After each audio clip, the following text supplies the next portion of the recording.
Yesterday, I was able to sit down on Zoom with Sal Capaccio of the Buffalo Bills and WGR550 in Buffalo. Sal's a beat reporter and sideline for the Bills, and he was kind enough to give me some time yesterday and during a busy week in the playoffs.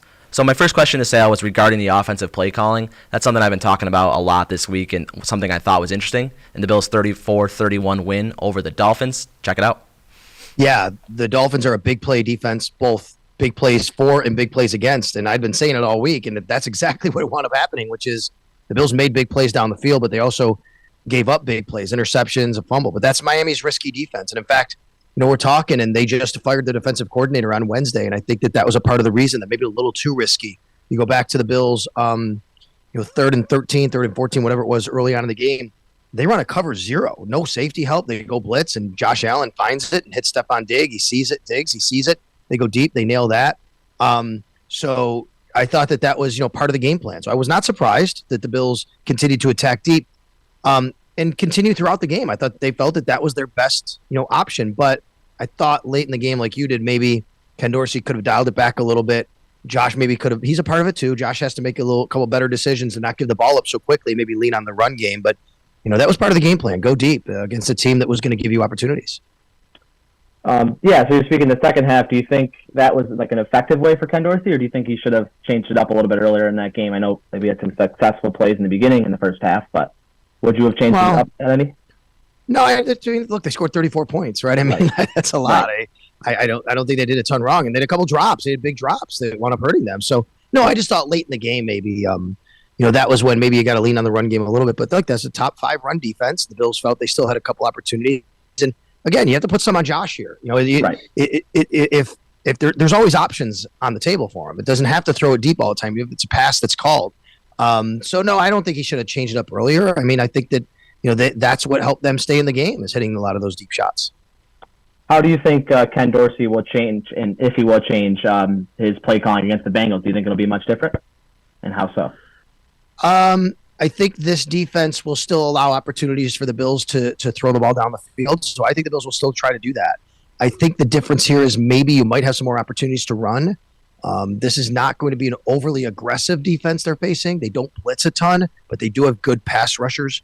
Obviously, Trey Hendrickson and Sam Hubbard are guys you have to account for.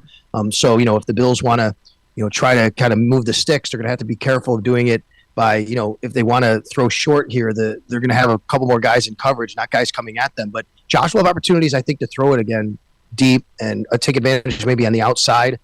Their corners, they like to give them a little help with the safeties. They try to take away the number one receiver. So this could be a game where I think Ken Dorsey, tries to go to his second and third options and scheme some stuff up for Gabe Davis or Cole Beasley, whoever's in the slot. But I think the run game here is a game where maybe the Bills can do a little damage and lean on. And they actually did in that first game. There was only 9 minutes and one drive for the Bills, but they did run the ball a little effectively as well. And that includes Josh Allen. I think that maybe some more design runs for Josh this week. Yeah, I would love to see them establish the run. Going into this week now, before we get too much into it, I just want to talk a little bit about Damar Hamlin. That situation so big, happened with the Bengals, just a few weeks ago. And I heard you were telling me before we started here that you were at a webinar talking about him today. So just take me through what's kind of happened with him the last 2 days at One Bills Drive. Yeah, well, we heard from Sean McDermott on Wednesday. He said that Damar has been actually at the facility regularly every day, basically, almost daily, I think is the way he put it. Great news. He's not playing. He's on injured reserve. He's not going to play this year. He's not even in team meetings, but he's with the team. Right. He's around the team, and that's incredible news.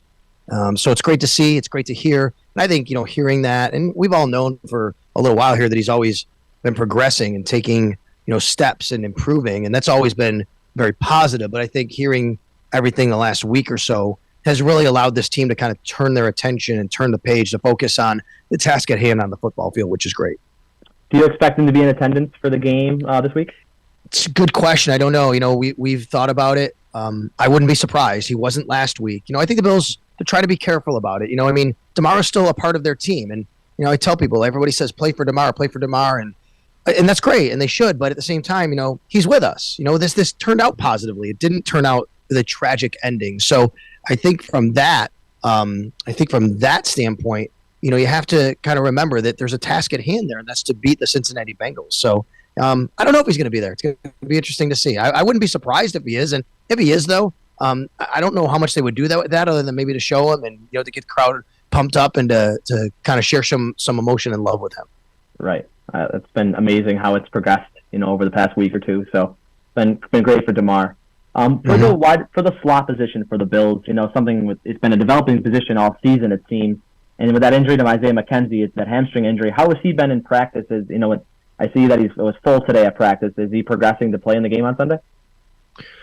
It appears that way. Let me go back and check. I think he was full today. You said I just looked I think at so. it. Yeah, I just set it out. Yeah, so that's 2 days in a row full. You have to remember on Wednesday they had a walkthrough, so it was an estimated injury report. So you never know exactly, but that's great news for Isaiah. He had a hamstring injury last week, which kept him out of the game. So yeah, really good news that Isaiah McKenzie is trending towards playing. But look, they have options now. They have Cole Beasley. Right.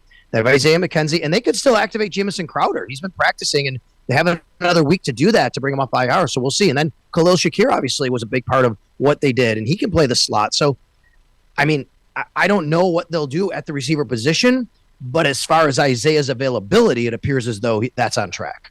Right. I'd love to see Shakir get in the game more. We saw that a little bit last week, and we can see what he can do with the ball when it's in his hands.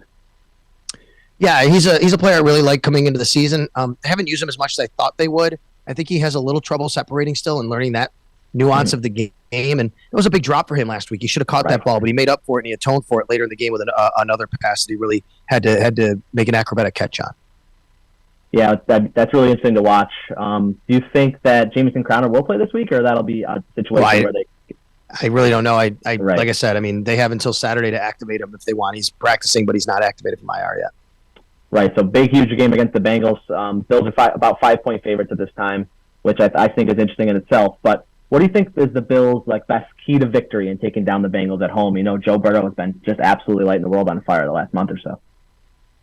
Yeah, I think this game really comes down to the Bills' defensive line hopefully taking advantage of the Bengals' banged-up offensive line. The Bengals are going to start 3 backups. Laila Collins, the right tackle, has been out for several weeks.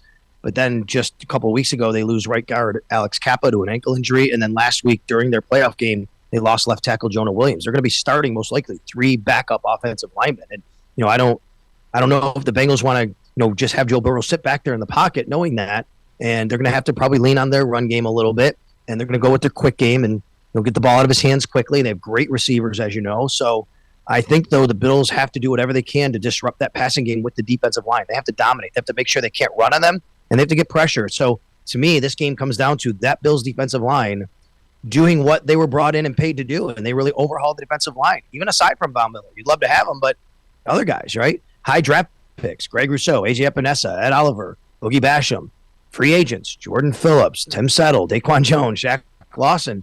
This is why you brought him in. They have to win this matchup.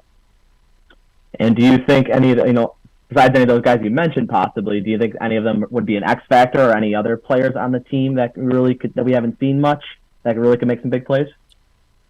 No, I wonder what they do if they, last week, they activated Ilianku, and he played from the practice squad. That was mostly because Jordan Phillips didn't play. So I think one thing to monitor on the injury report, you had Daquan Jones and Jordan Phillips both limited 2 straight days.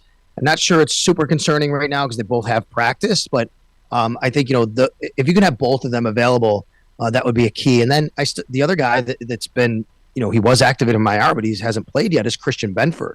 Right. You wonder if he's going to play.